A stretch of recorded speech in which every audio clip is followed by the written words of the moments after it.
Welcome to the Goodwood Show.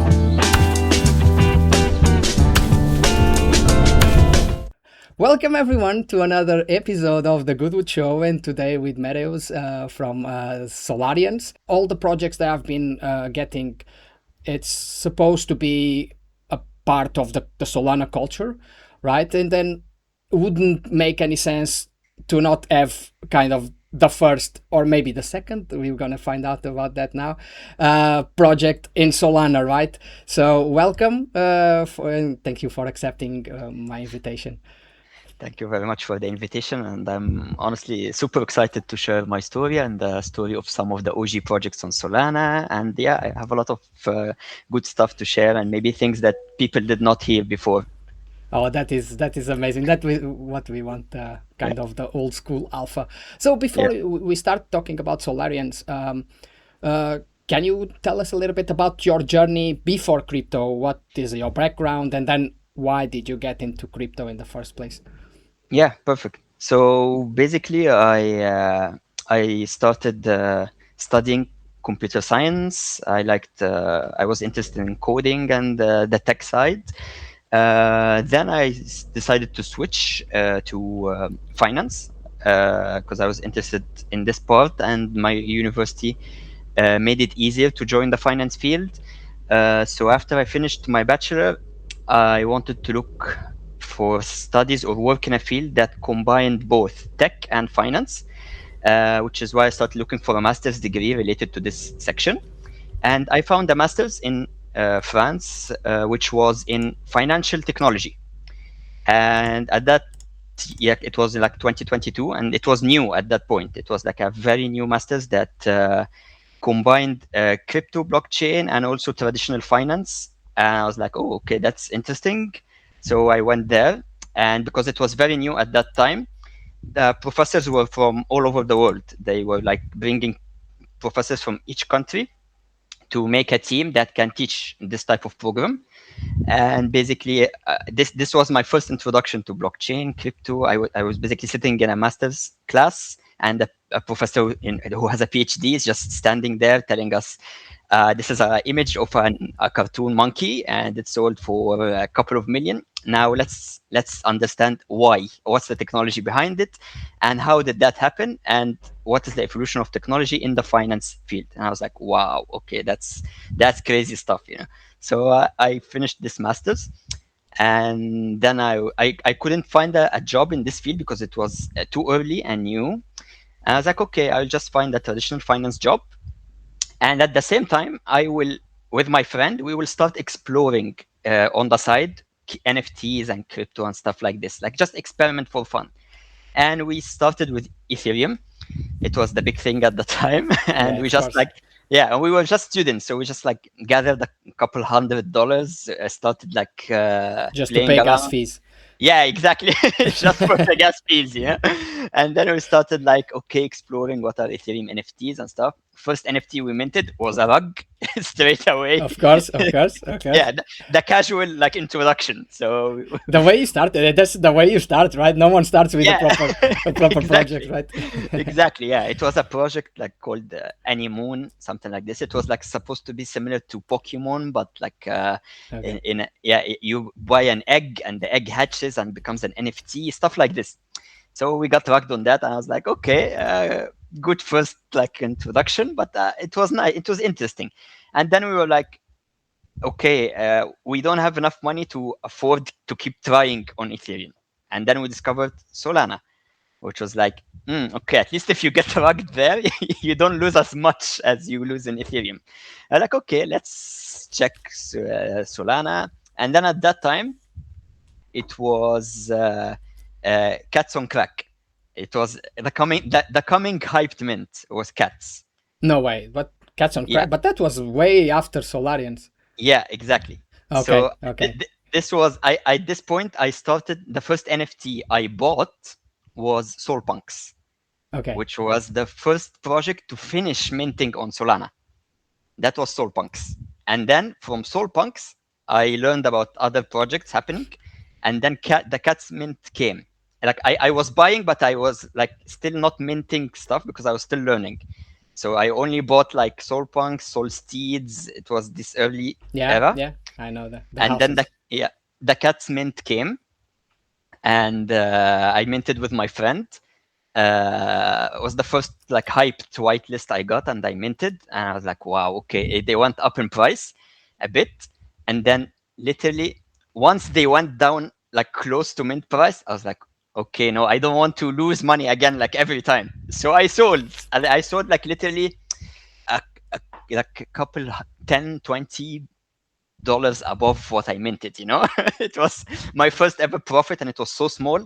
I was like, okay, I'm satisfied with this first minting experience. And then cats, Oh. you know, when they went to 100, you know. Yeah, 190. Yeah, I sold one Yeah, for 40 because I was too greedy. I wanted, instead of, I didn't want yeah, to sell for 100. I wanted to sell for 105 or 110, yeah. and no one bought it, and then suddenly went down. It's like, oh, that's it. Exactly. Uh, But for me, as a first experience, I was like, okay, now I understand. I need like to pay more attention and study more. And it seems like it's achievable to make money here and have fun at the same time. And okay, so I got a little bit more courage.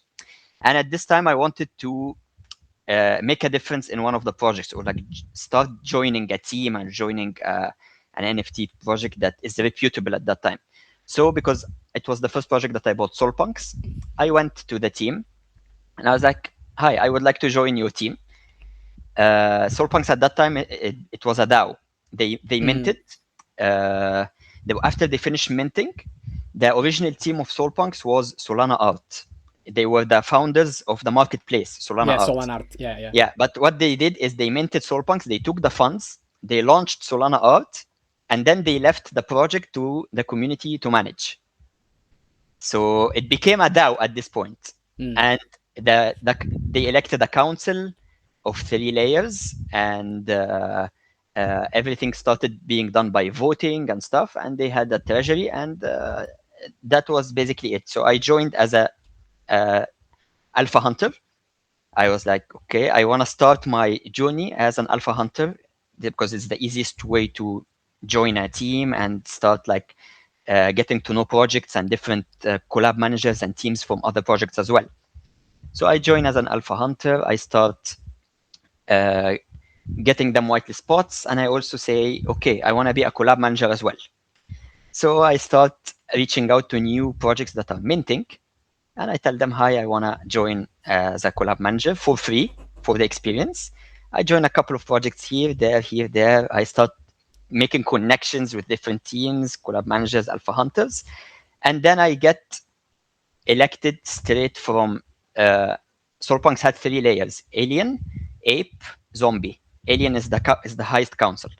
So because I worked there like very well with them and they liked me, I got elected from zombie to alien in the next elections, and I became one of the 4 people leading the project. So, and I continued with them. That was a chapter, the whole chapter of Okay.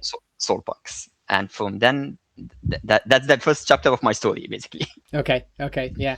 So yeah, it's funny because if you start on SolPunks, you kind of got the whole NFT hype, right? Yeah. You saw everything like Borokyu, Dragons, Yeah. Mindfolk, I don't know, everything, the gods, everything, Yeah. right? So how do you define that hype? What was the catalyst for such craziness at that time?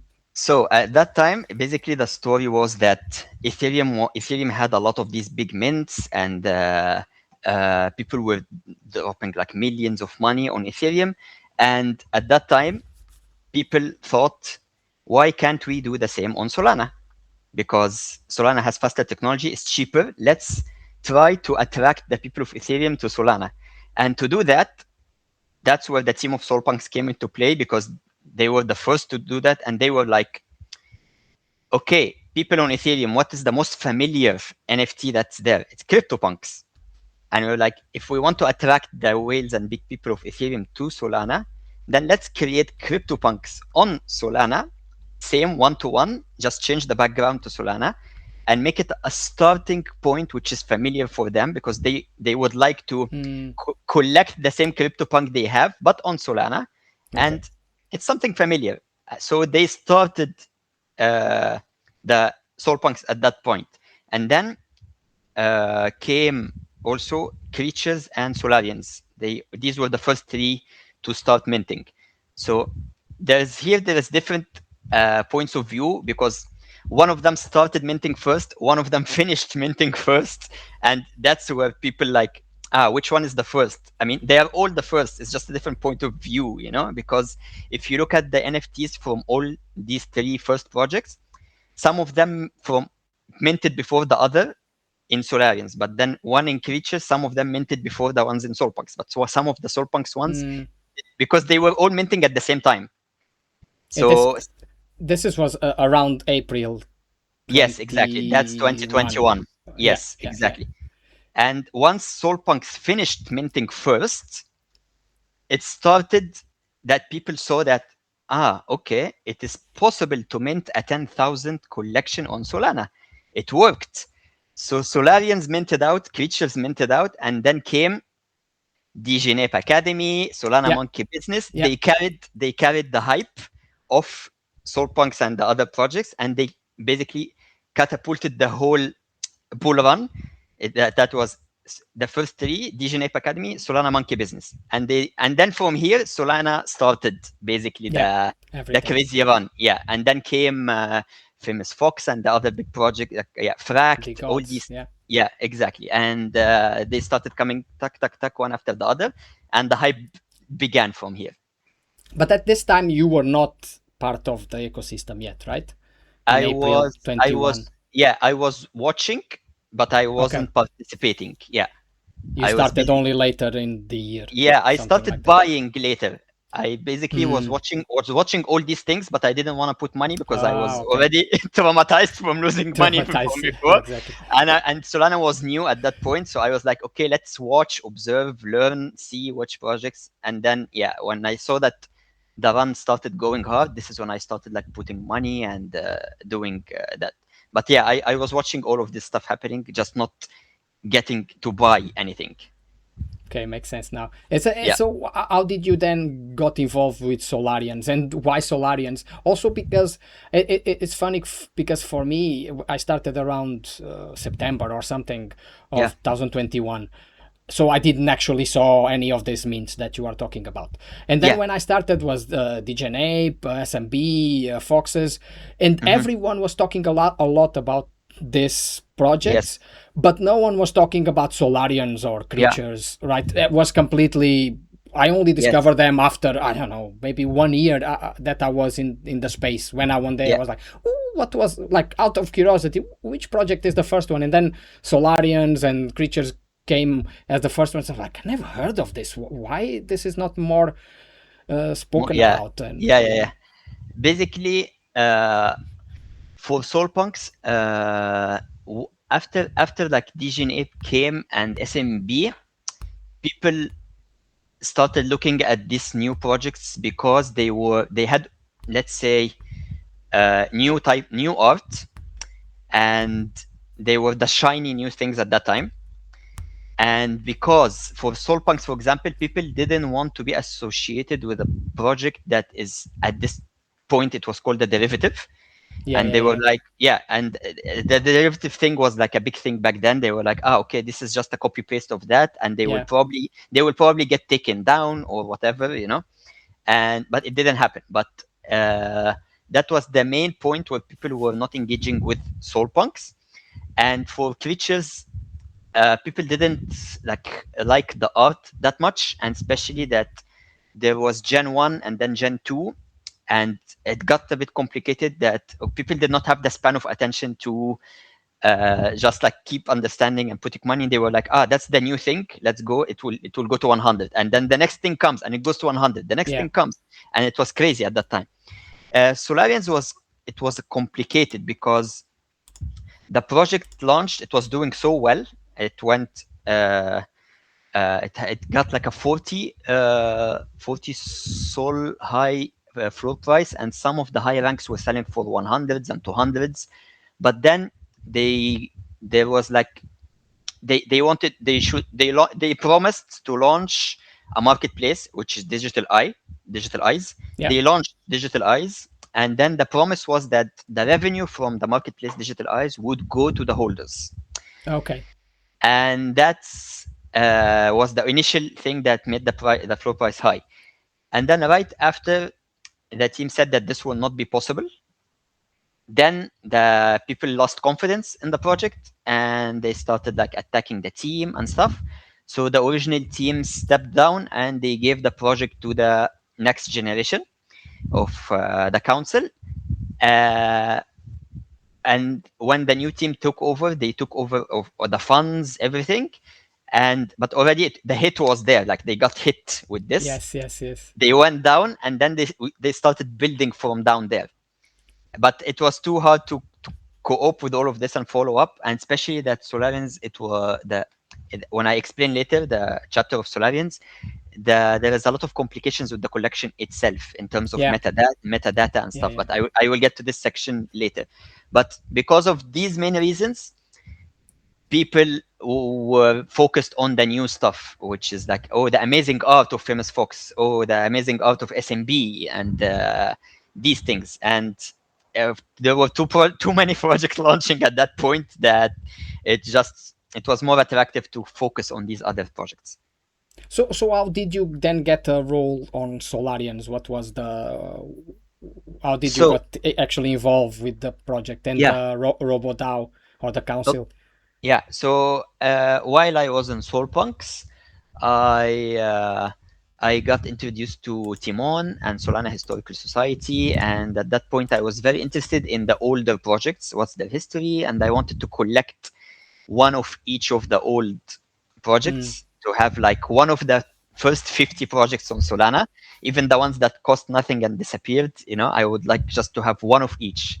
So I started learning about them, checking them and everything, and I was introduced to the team of Solarians and everything they do, and we were supporting each other. So we would have Solarians in the SolPunks treasuries. They would have we would have Solarians in the SolPunks treasury, and they would have the opposite. And I became a holder there. Their team became holders there, and we started like talking and stuff. And then one of the council members of SolPunks, he joined Solarians as a council member. So he was council in both projects. And then I started like talking there, spending more time there. And we had a goal in SolPunks. It was the main goal, which is at that point, the update authority belonged to the original team of Solana Art. Okay. So the main goal for us was to find a way to compromise with them and have them transfer the update authority for us, for the council, and find a deal to make this work. So after a couple of years, we finally managed to reach common ground and have them transfer the update authority to SolPunks team. And that was like the biggest win we've ever got, because finally the update authority, the whole collection, everything belonging to the collection became community. Owned by the community and the council. And from that, I was like, okay, this is amazing. We've done everything. Now we are just enjoying with the community, having fun and just vibing and collecting, creating tools for the community to showcase their NFTs and stuff like that. Then I was getting married. So at that period, I was like, okay, I will be so busy with planning the engagement and the marriage and the wedding and all of that stuff. So I told the team I will be taking a step back. Like I'm still on the council, but I will have to allocate my time for. I was also looking for a new job, so I had a lot going on, and I wasn't going to participate or perform as I would have imagined. So I told them transparently, I will do that, all of that. So I will be taking a step back. Then I did that. I took a little bit of a break. I found a new job. I proposed. I got engaged. All this stuff, and then I was vibing in Solarians. And I saw that there were a lot of rooms of improvement that I could just share my knowledge there or help the team with like small changes, like sorting out the architecture of the Discord, the channels, helping them facelift the whole Discord, the roles, fix the roles, like just like stuff like this, so that the project like looks better in this sense. I was good at these things. I was always designing Discords, roles, stuff like this, or like documentation, showcase your tools, showcase everything you have, you know. So I started doing these things for them for fun when I had time, for free. I started setting up everything for them, and then I was like, okay, this is fun, and I am allowed to do things when I have time to do things. Like no one is asking for anything. There is no requirements. Everyone is just like vibing. It's just like, yeah, And we all go. volunteers, I assume. Right? Yeah, everyone there is a volunteer. That's the good thing. Like I was like, okay, these people literally just are having fun, and they just join meetings, decide stuff together, and start putting stuff into place. And no one is forcing anyone to do anything, or is expecting anything from anyone. So I was like, okay, let me help here, there. And by the time I joined the team, and then was elected to council. So I became one of the 4 council members, and then I started once I started having more time on my hand, I saw that there is potential to improve things and help the team, and the team also teaches me a lot of things in different areas. So we started doing that together. I started implementing stuff from what I learned in SolPunks and from other projects as well. And we started engaging together, building tools, building proposals, stuff like this. And that was my entry into the Solarians Council. Yeah, and since then I am one of the project leads. Okay, and then you left SolPunks, or you stayed? No, I still there. I'm still there. I help with like if there's something needed, I help. The proposals, everything, voting, whatever is needed, I am available. So it's funny because at that time, now saying this, that Solarians minted before Bored Ape Yacht Club, at least the first one, sounds insane, right? Because Bored Ape Yacht Club is this monster that kind of started the whole NFT craze, right? And the Solarians started even before, but at the time, the mints were not like there was no Metaplex, right? So the mints were done kind of OTC, and then apparently I think you Solarians had like a bonding curve mechanism or something like that. Do you want to talk a little bit about how the process went? So from the tech side, and this was the complicated part, because there was no Metaplex, so they were like basically you write the script was written, and this was it was weird because at that time it was so creative to make such a minting process that was so different, and it was so risky also at the same time, because you're like one of the first projects that's minting, and you're creating a mint that combines a lot of factors and changes and stuff, and people were not used to like this idea that's happening. So basically Solarians did something it's called on-chain generated mint. So there was no, let's say, how do we say, there was no pre-created NFTs. So basically in a current any current NFT project, you make the art, you make the traits, you make 10,000, you already randomly generate 10,000 pieces of art, and then when people mint, each person gets randomly assigned one of the 10,000 NFTs. For Solarians, it was different. They created the traits, and then they said each trait will have a specific percentage where you can get this trait. And then when you click the button mint, no, wait, it was not mint. It was you send the soul to a specific wallet at that time. Yeah. And then based on that transaction, you are assigned a number. Okay. And then once you basically clicked, like you sent and you got registered, the script will start making the random allocation of the traits for you live.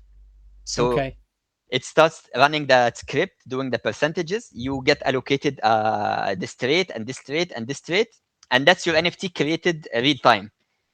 And that's what the Solarian, that's the Solarian that you are getting basically. So no one from the team knows what is coming out from the what NFT are you getting, what does it look like, what traits does it have, and there was no way to rig it. Basically, there was no way to pre-allocate an NFT to a specific person or to do anything about it. It was totally random, and this distribution mechanism was like based on probabilities. It was something like very random at that time.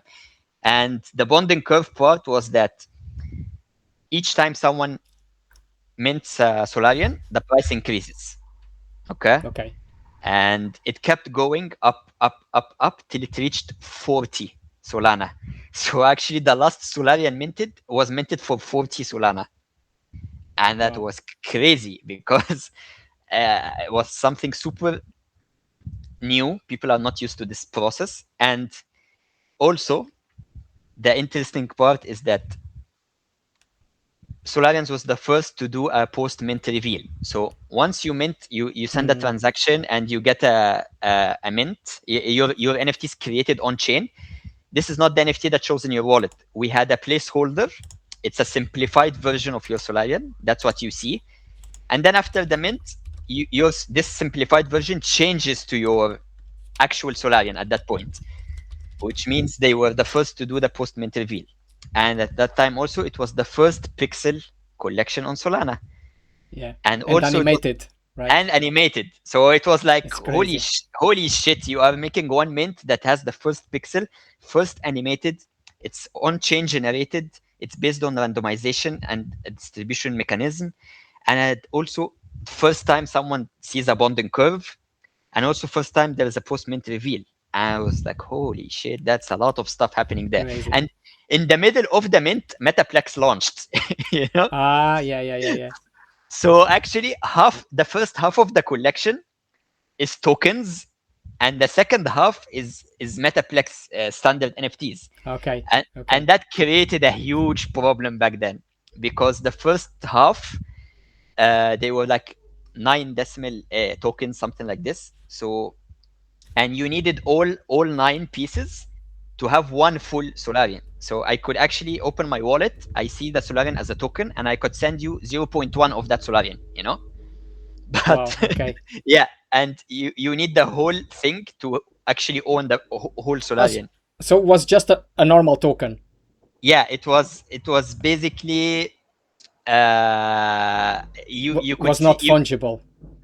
I don't know at this technical point what was it determined or called at that point, but it was a token where you can go on the website and there was something called the entangler, and if you own all the one token, like the whole one, you can swap it in the entangler to the NFT. Okay. It was like, yeah, it was so complicated and tough at that point. And people were like confused with the process because it was too tough to I have the whole token, okay, or I'm missing part of the token and I need to go to the entangler and do the swap, and there comes an NFT, and I was like, holy shit. And a lot of people actually still own the tokens and they did not swap, or a lot of people don't want to swap because it's like very historical to have this Solarian just as a token, not as the NFT. And that's what makes it special at this point. And then the thing is that maybe this was so complex that people didn't feel it was hard to get in. Like, I remember that Solarians were not even on a marketplace. Was something weird, or not all of them. I remember there was a story when I tried to buy my first one, and people like, oh, you are lucky because now we just put it on the marketplaces recently. And I'm like, oh, okay. Yeah, because of this tokenization thing, and it was it's very tough, and also because of the digital ice thing, it was supposed to be the official marketplace of Solarians, and then digital ice shut down, and it was a whole topic happening. Big story. And then finally the collection got consolidated all the 9,900 were there, and you could see everything in one place and on the website. And then things got fixed, but it was too late. It was like all the funds were there, all the treasury was there, but there was no hype or no interest at that point. Yeah. That was the biggest hit, in my opinion, that caused Solarians not to skyrocket to one of the biggest collections, because there was so much potential, so much history, so much thought that went into the mint, and too many achievements and stuff, but no one was looking at these things. And then the gap between the first NFT and the last mint was massive, for like months, right? So Yeah. also people lose probably a little bit of interest, and then if it is not revealed, it comes new projects, like everyone tries to get the new shiny thing. Exactly. Right? So in this case, it maybe lost the momentum. Maybe it came too early. If it had started after Metaplex, things probably would be different, but also probably wouldn't be the first NFT or the second NFT project in Solana, right? It was like too ambitious, too complicated, too big, and the technology and everything was super early. Technology was super early, and people were still starting to learn what's happening on Solana and the stuff, and that was too big for them.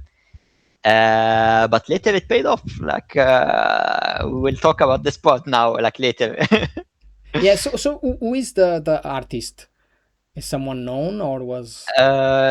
He's not known. I have his name written, but it was not someone who was known at that time. That person never done anything else after. No.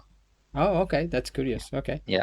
Because the art is nice, and then because it's animated, and it's really good. I think I'm not really sure. You also have still a big treasury. That was what I had in mind. So basically, we started with after the mint finish, we had like 5,000 Solana, and then 1,000 of that was spent in the first period on investments and costs and stuff like that. And then after the team changed, second time and third time, the team that took place had 4,000 Solana in place, and this was kept in a multi-sig, and the council was taking care of it. And then they came up with a strategy with the team that we need to protect this 4,000 Solana because that belongs to the community, and we need to find a way to manage that, all of us together. So the council team formed, they started making proposals. What do we do? We're like, let's stake the 4,000 Solana and start creating revenue from it. And this revenue goes to making the treasury bigger. And if we have any costs, we start spending them from the revenue that comes from the staking. We are not going to spend the original treasury. We are going to spend what comes from it. Yeah, the yield. And that was the smartest thing that they have ever done. And I think it's the main thing that ensured the longevity and survival of Solarians. So they did that, and then they started making proposals for, let's say, if Solana hits 230 or 300, we will swap a specific amount, a percentage from the 4,000 Solana to USDC. And then when Solana goes down to this specific number, we will swap back the USDC to whatever, and stuff like this. And there's some trading here and there. The swap before the last was to swap all the Solana generated after the 4,000 to USDC, which turned into 100,000 USDC. Plus the 4,000 Solana. Wow. So you still have that 4,000 Solana then? Yep. So basically, we were basically back at, let's say, the original 5,000 Solana point, Yeah. It's crazy. So and this 100,000 was later swapped. This was this year. We made a proposal this year, in the beginning of the year, to swap 70,000 USDC to 1 Bitcoin. Wow. Okay. And that proposal passed, and we swapped it. And currently we have 4,000 Solana 30,000 USDC and one One Bitcoin in the And treasury. yeah. Do you have any NFTs on the treasury? We have SolPunks and tons of NFTs. We have, Okay. first of all, we have between 200 and 300 Solarians in the treasury. We have SMB. Wait, let me have a quick Yeah, look yeah, it's because fine. we have a shit ton of NFT. We support everyone. That's part of Solarians, that we like supporting every NFT there. Because Solarians is Solana. That basically, Yeah, if Solana exactly. if Solana wins, we are winning because most of our treasury is in Solana. So we have Bored Ape Solana Club. We have SMB, we have Pupsters, we have Vibe Tribe, we have Gains, Geckos, SolPunks, Penguins. We have what else Pesky do we penguins, right? Yes, Pesky Penguins. Yeah. We have Cyber Frogs, Creatures. I can keep going. There's literally like Okay. 50 plus projects, you know? Okay, it's fine. It's fine. Yeah, Yeah, yeah. yeah, So, yeah, so yeah. it's good. It's good. We It's good. It's support not only every. the yeah. It's not only the amount of Solana. It's also the assets that you have. Yeah. It's also Yeah, no, important. we have a lot of NFTs, and we have created a lot of partnerships with everyone. We just like to talk and connect and build connections with everyone. We have all of the SMB team. They are holders in SolPunks, in Solarians, and all our team are holders in SMB. Also with SolPunks, with Bored Ape Solana Club. And they are like, we have big holders from all these communities, and we always have connections. When we sponsor events, we co-sponsor or do stuff with these projects. And yeah, that's the treasury is not just money. Like it has NFTs. As It have, assets. Yeah. yeah, different assets. Yeah. So And then, so you guys never thought of creating like a validator or anything? Because if you have so much soul, you could stick with your own validator. I don't know. yeah, That was never a option. at that time it was very sustainable for us and it was also, we didn't have the technology and the time to maintain a validator and deal with all the costs and setup of a validator. But one of our team members, or me, and one of the like original people who helped protect the project in the beginning, he launched his own project and brand. It's called Kaizen, and Yeah. it helps onboard people to Solana and stuff like that. And he created his own validator, Kaizen.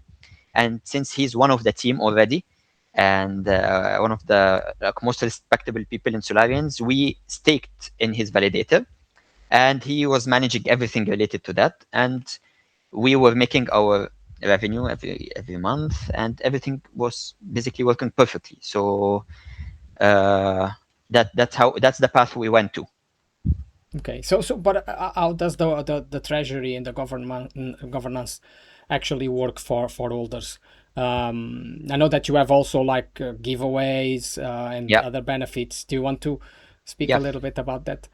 Yeah. So governance side, let's say we have rules in place, and there's a channel specifically in the Discord that states the rules. If any member, so DAO, we are a proper DAO. Like not there's a lot Fake of DAOs. yeah, there's a lot of projects that just say this is a DAO, but then DAO means that you should allow anyone to make a proposal. Everything should go with a voting. It means everyone manages the project basically. Yeah. And there should be a system in place that encourages every member to propose something, people vote on it, and the majority wins. That's how that works. Yeah. So we put a system in place for that. We were like, how do we find a good way to implement this? So we put a system that if a person has a proposal, there is a channel in the Discord called proposals, and it's open to everyone. There is a template. You just use the template, put your proposal name, whatever the template says, and post your proposal in this channel. It takes a specific number of days for people to vote. Let's say yes or no. Or if you have options, you propose the options. And there's a discussion channel under each proposal. People say their opinion. Okay, now let's say this proposal is a simple one. Then it just requires a Discord voting. Okay. It's a simple proposal. It's not very crucial. We can just each member gets one vote. They vote on the proposal. If it passes, the council implements it. Okay, now let's say it's a complicated and important proposal, like swapping the 170,000 USDC to a Bitcoin. That's something important. So we would prefer at this point to make an on-chain vote. Okay. And for on-chain voting, we use the same exact website, but branded in for our Solarians. It's the same one that Monkey DAO uses. No, it's the same that Monkey DAO. It's a custom made because we have in this specific on-chain voting, we start doing a weight for the votes, and the weight is based on a specific trait called title. So Solarians have a trait called title, and there are 9 titles. Okay. And these 9 titles, each one is more rare than the other. And let's say the top one is commander, and there are only 86 commanders in the collection. The lowest one is drone. Drone has 2,889. And based on the weight system we put in place, one commander is equal to 30 drones. Okay. And then there is commander, spy, pilot, monitor, squad leader, administrator, guard, and drone. So there is a channel also that says what is the comparison between each title and drone, so that you know which title are you buying and what does it represent in voting power compared to the drone, which is the most basic title at that point. So if you have a collection or a selection of titles or in your wallet, when you're voting, the system calculates what is your voting power, what is the index, and that would be your voting in place. And this protects the project in some sense, that the people who are invested the most in the project get to have a stronger vote than people who only, let's say, own one NFT in this sense. So we found that the fairest system in place, that the collectors and the people who have most in the project are the ones who are protected most in this sense, which also does not take from the fact that everyone still has a vote and everyone still has a voice and everyone can create a proposal at any point that they want. Okay. So that's how the governance system goes into place. There's something new happening on Solana, and you can hear it. Sol Radio is a 24/7 radio stream and original tracks only. No copies, no noise, just real vibes from the ecosystem. If you're part of the space, you need to hear this. Discover Sol Radio now at solradio.fun. You said that everyone is volunteer, right? So how do you put the proposals? Imagine one proposal is something that actually requires technical implementation, like a staking platform or something more complex. How do you then implement that, right? Someone from the team, or you have to hire someone, right? So it's kind of someone has to do the product or project manage that implementation, right? So, and if you are all volunteers and if you don't have time, how do you work around this constraints? So in this point, for example, we have in the proposal itself, we have the discussion channel. And in the discussion channel, we usually, before people vote, we start discussing the proposal. And we are like, okay, so this proposal requires these resources. Do we have these resources? No. Okay, the ones that we don't have, how much are they gonna cost? Is this something that we can implement by ourselves? Okay, if yes, how long would it take us? Because we need to find free time to do that. Okay, if it's something that we would need to hire someone to do it, how much is it gonna cost? Is it part of the budget allocated for operations? And we are honestly all reasonable people. Like we just like start discussing on a call or in the chat, and then if it makes sense, it makes sense. If it's within the budget okay, if it takes time, it takes time. Okay, so we decide based on all the factors taken into place if this is something achievable and how long would it take to achieve and how much would it cost to achieve. If it ticks all the boxes, it makes sense, we go for it. Okay. It's because my question is more like because I've seen a lot of DAOs, like you say, like Yeah, they are DAOs, but what my experience says is that actually the holders, they don't want DAOs. They want someone that yeah, is the leader of the project, and that person is in charge, like a Lucas Nets, or yes, someone that actually does everything, comes up with ideas, implement them, and do everything. Because from my experience, people don't actually understand the concept of a DAO, right? yeah, They don't understand. It happens. That was our kind of plan for Mindfolk, but people don't actually understand. They come up with ideas for other people to implement, like, oh, we should do this, and then I'm like, yeah, that's fine, but who's gonna implement that? Do you yeah, have the skills? I don't have the skills. Okay, so I don't have the skills as well. So how do we implement that, right? And without money, like, okay, we don't have money. Okay, we have $100. How can we implement this with $100? Is this? And I know like SMB and I remember Cats on Cracked were supposed to be like a DAO, and then they changed, and so a lot of projects actually that wanted to be DAOs then moved to something else yeah, yeah. more Uh, that made more sense at the time. my point of view here is that having one leader in the project isn't the most sustainable thing, because I mean it has advantages and disadvantages. So advantages is okay, you have a figure, a strong figure that is the face of your project. The community rallies behind this figure, and this person like starts creating connections. You can attach the image of the project to a specific person that you know and can create a connection with. And that can catapult the project in a specific way that, okay, people know this person is the leader of this project. He's very good, he's very skilled, and everything is amazing. Okay, but now we go to the disadvantage. This person is not there forever, or this person can at any point just disappear, or this person can at any Yeah. point just stop. The project collapses. Yeah, then what happens? The project just dies, all your investments just go away, because the image representing the person representing the brand just disappeared, or let's say the person burned out, or Yeah. decided to take a break. The person is getting married. He has a new job now. He's sick. Then what Yeah. happens? The activity stops. No more activity, no more announcements, no more reading and engagement on social media.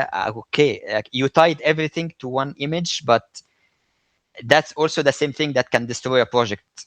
And that's what we don't want in Solarians. So in Solarians, it's you are talking to Solarians. You're not talking to a person. A person, yeah. Yeah, there is no name. There is the brand Solarians. It's robos. There are robos. There are you when you will tweet. I don't tweet from my personal account. I tweet from the Solarians account. When I'm talking, I say we, because there's it's not me. I'm just one of. I'm one of the team members. There was 4-5 generations of team members, 4 generations of council in the project. So there isn't a single person who delivered us to the point we are. It was the accumulation of all the ideas and implementations and strategies and learning process of every single team that came before that. So maybe you will come in 3 years, make a meeting again, like a call like this with Solarians, and it will not be me. It will be someone totally different. It will be someone who just comes, joins the team, becomes a leader, project lead, and that's the person you will be talking with in 3 years. And that's the best thing we have done, because now people, when they talk, they don't say Marius or Vincent or me. No, they say Solarians. I'm talking to Solarians. I have a meeting with Solarians. Let's reach out to Solarians. And that protects the brand, protects the community, protects everyone there, and most importantly, protects the future of the project and the brand. And that's one of the things that make us sustainable and very consistent and very resilient. And that's one of the reasons why we are 5.5 years later after mint, And there's someone from the team just in the meeting here talking with you about Solarians and stuff like that. Yeah, because of that strategy. I keep saying is that projects, NFT projects, should have been run in a volunteer basis, right? Because the problem is that at the time, of course, there was royalties always coming, there was hype, and people think, oh, this is forever, let me take a wage on this. And people start taking, like, there's moderators being paid, there's whatever, alpha callers being paid. And at some point, the royalties stop, the hype stops, but they keep still being paid, right? Yes. And then drain the whole treasury. And we see now projects like OK Bears that are one of the biggest IPs in Solana, like struggling with this to get a few $1,000 to create something. Mindfolk as well. At some point, I think they had $1 million in their bank account on FTX. There's so many projects, there's so many stories, and you guys are doing it, and you guys are still have the original treasury, let's say, because you've done it, let's say, in my view, the proper way. I think honestly that was the smartest and safest strategy, because the people also the fact that the team kept changing a lot made every new person want to correct and learn from the mistakes of the previous team and add to them and learn from them, and that created this like maturity in the project that people just realized that we should not think about this year or next year. Our funds or our operations should last forever, or should last as long as Solana lasts. So if Solana goes to whatever, we are going with Solana. If Solana goes to 1,000, 2,000, 1 million, we are going with them. If Solana goes to zero, we are going with Solana to zero. So basically that's how it is. Good. So we put our minds together and we decided that across like different generations that this is the smartest thing to do. Never spend your original funding. Control your costs. If it works, it works. If it doesn't work, we will not spend money on it. If it's within the budget, it's within the budget. If it's not within the budget, that's it. It's not within the budget. We exercised control up to a point that everyone in the team and everyone in the community just understands this concept. That's what makes us strong. The idea that you have enough funds to back up the whole project is just crazy. Like every NFT is backed by a specific amount of soul or like of value. Because if we just like started spending or making payments to the team and everything, then all our revenue goes to payments. But then what? Like, then what There's happens? nothing in return, right? We start spending all the funds, and then once they finish, we send the casual message on the announcement that so we don't have enough funds to run away, or we don't have enough funds to complete operations, so we will just vibe together and that's it. That's not sustainable. It's not something futuristic, and it's not something that ensures that you are a project that's gonna remain in the top 10 projects for the next year, 3, 5, 10. But the current strategy in place ensures that this project will be there for as long as Solana is there. That's the thing.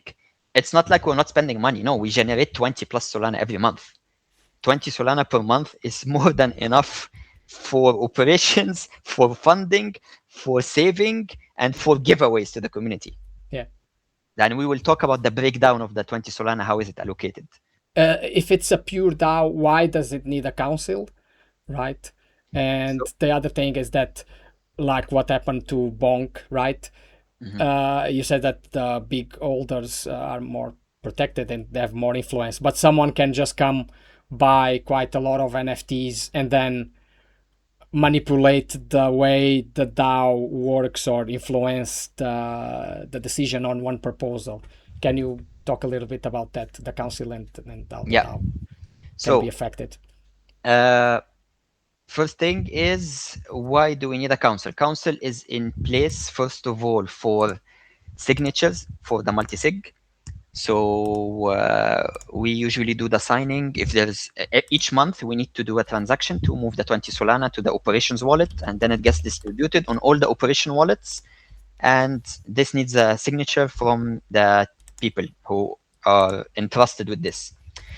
The update authority is with one person. Twitter or X is managed by someone. Discord is managed by someone. So there's a spread of operations, and these people are considered the team and the council. This is for safety of the treasury, safety of all the websites and accounts that we own, and safety for the community, and especially that we are also the community. So it's safety for ourselves as team and council and all of that. And that's first thing. Second thing is when a council,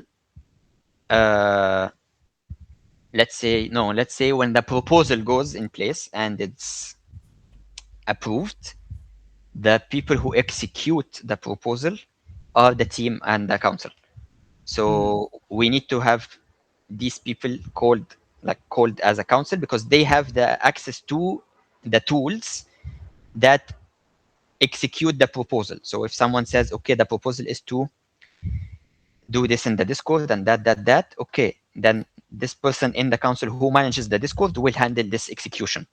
We need to do this in the bot that we have in Discord or on the website or in the treasury. Then usually these things are controlled by people who are called council or team. So they need to be known, they need to be visible, because also newcomers or whoever has a question can reach out to these people with questions or discussions. And the team is not small. We have a big team. We have 4 council members and a lot of trusted people in the team list. And these advise the council, these advise the community. They help ambassadors. They manage different parts of the project. And the best thing is all this formation, they have the same ideology, the same understanding, the same synchronization, the same flow. Understand each other, we understand what the project needs and everything. So we don't face issues usually at all when we are aligning on an idea or a proposal or a discussion. And usually before someone from the team or the council posts a proposal, we discuss it first as a team and council in our council chat. And that's 10 plus people just bouncing ideas over each other. If we see it fit, okay, then we can launch the proposal as a united team for the community and see what does the community think in this point. And that's important because we are not gated. Anyone from the community can join the team. If it's a person who has learned about the project, who has understanding of what we do, they can just come talk to us. And if he can help or she can help, come join the team, have fun. Come join the team, say your ideas, discuss, join the meetings, and that's the freedom that we give to the members. So this is one point. And then we move to managing our tools. So we have a huge bot in place, which is a collector bot. And this collector bot, it helps showcase your giveaway wins. It helps showcase your collection. It helps show information about your mint, your NFTs. We have our own verification system. Besides Matrika, we have a website that you can do quests and earn Volt, which is our token, but it's not a launch token. It's an internal thing. Just shows in the bot on the website. And all these things, they need maintenance, work, stuff like that. And to do these things, the council is in place to control these things. No one is forced to do anything, but there should be a team in place that can follow up with the advancements of the stuff we do. And that's the team that is trusted. These are people who minted 5.5 years ago. They've been here since the beginning. They saw everything related to the project. They saw the whole story up and down, up and down, up and down. They saw implementations, changes. So yeah, they are trusted by the community and trusted to be in these positions. And they are wise enough to answer any questions that come and help advise and discuss any proposals that come into place. And that's why we need a council and a team. And you mentioned the budget as well. How do you assign a budget, and who defines that budget? So the budget was agreed on we get 20 Solana, and we set what is the best way to allocate this 20 Solana to everything. And you remember Moonwalk? Moonwalk, if people don't know, Moonwalk was an initiative. It was a sports initiative where people walk every day and they record the kilometers. Just like And Stepan. But yeah, exactly. And the project just allocates a specific amount of Solana to people who reach their goals, and they get that Solana. And we're like, this is a cool idea. And we like to make good initiatives for the community. So let's allocate 4 Solana out of the 20 for Moonwalk. And each week we put 1 Sol sponsorship for people who hit their goals. This 1 Sol gets distributed on them every week. That was one part. 4 Solana, and the second 4 Solana goes to swapped to USDC, and we keep that for paying for the subscriptions that we have and the operations, which includes X subscription, the website maintenance subscription. If we use ChatGPT or something, it goes to this operations, and the remaining is saved for events. If we want to sponsor an event or make an event, this remaining USDC is saved until the event comes and is spent on the event. So that's the second 4 Solana. The third one goes to obtaining Solarians from the floor. So we use it every month to put bids and buy and acquire Solarians from the floor. That's the third one. And then fourth one goes to giveaways. So the giveaway structure, originally we created something called Food Party. What was Food Party? We will take the 4 Solana, swap it to USDC, and let's say it makes, let's say a random number, 200 USDC, which means we will create a giveaway every week, and the person who wins it receives 50 USDC. And the point was we want to give people an experience that they would associate with Solarians. So you can use the 50 USDC to go have dinner, lunch, buy groceries, invite someone for a meal, and we are reimbursing this meal for up to 50 USDC. that's good. And yeah, and that was so cool because people would win. They would go to a restaurant, buy stuff, and then they would post on it in X and say, my dinner today was on Solarians. Solarians paid for my breakfast. Solarians, this meal was sponsored by Solarians. And it's cool because you see people having fun, enjoying, eating, and they will remember this experience that it was sponsored by Solarians. And there was no requirement for it. You just had to click a button, and that's it. We are paying for your food, So this food party is live since I don't know how many months or years, and it's until today live. And this 4 Solana determines how many winners we get per month. So if it's 600 USDC, 800, 1000, that's the amount of divided by 50. That's the amount of winners you are getting. Okay. And and then the last 4 Solana was going to onboarding, and it would also be for not bidding. It would be for acquiring Solarians and onboarding people from other communities, team members of other communities, to create connections or do giveaways, or when we sponsor an event, we give away Solarians there, stuff like that. Then after Moonwalk shut down, or they didn't shut down, they made it non-NFT gated, so we couldn't create gated events for our holders. We said, okay, what do we do with this 4 Solana? So we decided to create something called collective giveaways. So what are collective giveaways? It's basically a giveaway run every month for each title out of the 9. So we have 9 titles, which is 0.45 Solana per giveaway. And this incentivizes the community to start collecting different titles. Because if you have the 9 titles, means you get access to 9 giveaways per month. Each one is 0.45 Solana. That basically made people start collecting their sets. Yeah. And start trading and start I am missing this title.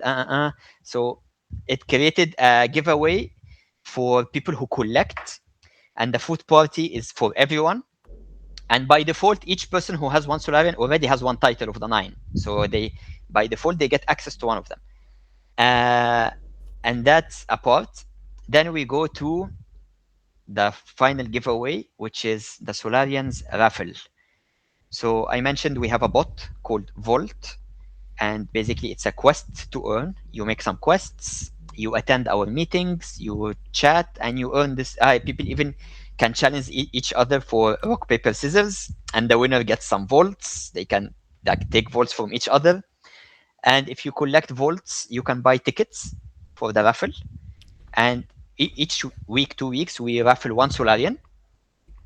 And people buy tickets. Each ticket is 25 volts. And the winner every time can choose a Solarian from the pool.